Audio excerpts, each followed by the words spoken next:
let's do chain stitch rows. So we're basically going to work chain stitch in a spiral to create a rose. I actually like to start it with a French knot in the center. It's not required, but it kind of gives me something to stitch around. So let's do that. Maybe if I don't have a knot in my floss to start. Okay. So French knots, just a single wrap is fine. We just want something. So I'm going to do a wrap. I'm going to place my needle down on the fabric. I am going to draw this knot down to the fabric and then pull through and hear the pop. And just slowly pull through. There we go. So I'll try to follow my guideline. Mr. Knot is in my way. Okay. So I'm just going to be doing chain stitch. So I'm starting here, going down the same hole I just went up, very close to that French knot, touching it really. And I'm going to leave this loop. I'm coming up on my guideline, but if you don't have a guideline, you're just, say I'm working clockwise, you can do counterclockwise, doesn't matter. Just a tiny stitch over here. And with these, I like to make them kind of poofy, if you can. It's hard. I'm still learning how to make them poofy. But basically, you want it loose. The looser it is, the poofier it's going to be. Here's an example. It's not poofy here. So I'm going to try to make it poofier this time. I still like it. It's a nice change from just the standard woven wheel. But it can look a little flat. So let's see if we can poofify it. Poofify. Okay. So, I don't know, it looks poofy already. But we'll see. I mean, it might get too messy and not work out. Okay, so I'm going to go down the same hole. I think a lot of times people will do this chain stitch rows with ribbon embroidery. And so it has a different look, right? It's already got kind of some poof built in. Sorry, my strand of floss is proving to be a bit long, and so I am getting tangles. Okay, excuse me, and I'm hitting my camera. Okay, down the same hole. And you can, hopefully you can see now why I like to do that French knot in the center. It just kind of anchors me of like, okay, now I'm on the top. Now you don't want to just do 4 stitches around because that's going to make it too boxy. So I would suggest if you can do 5. Looks like I'm only going to do 4 because I'm almost back where I started. So I don't know if you can tell what I'm doing at all because I'm making it so loose.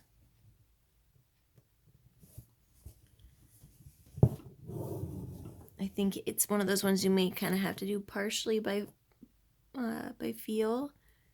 So here I'm coming up to grab the next loop. And I'm pulling.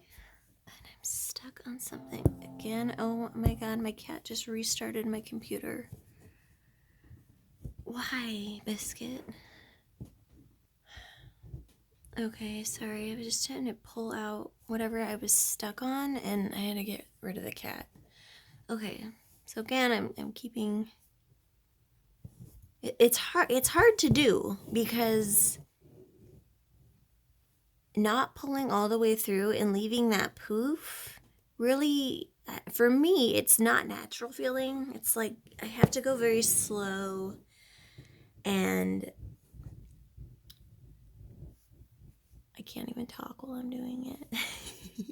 And you want your poofiness to kind of be consistent, so whatever that means. How to be consistently poofy. I feel like that last stitch I did was kind of big. Try to keep your stitches small.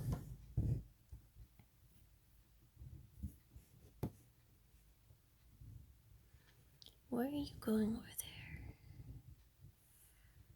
I feel like this is big too. Or maybe I'm not close enough. Keep going and see. I guess that's another thing you can vary is like how close you are to your previous spiral. And why do I keep getting caught on stuff? Oh my word. This is some like old variegated floss I found, and it's, I don't know what. Okay. Just needed to have a knot in it.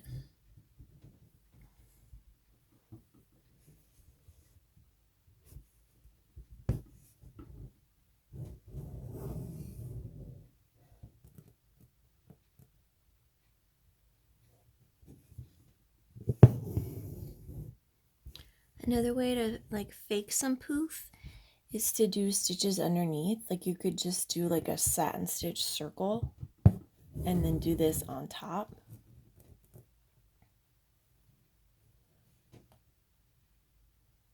Or if you really want to kind of get into more of a stump work situation, to, you know, get some felt under there even.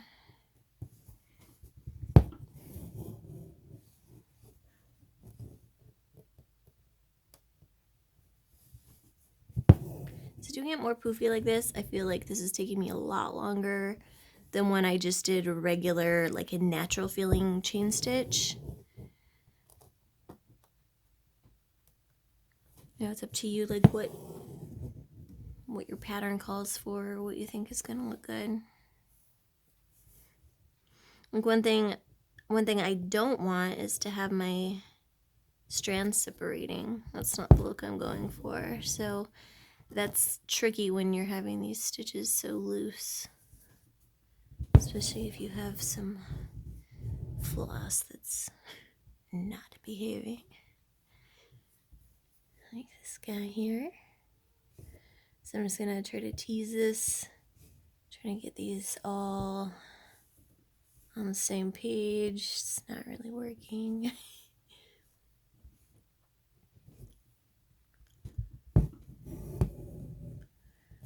So you could do this forever. You can just get a bigger and bigger rows. I should probably find a stopping point soon.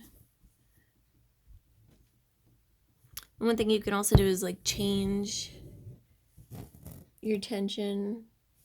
You can make it poofier in the center. And then as you get towards the edges, pull out a little tighter.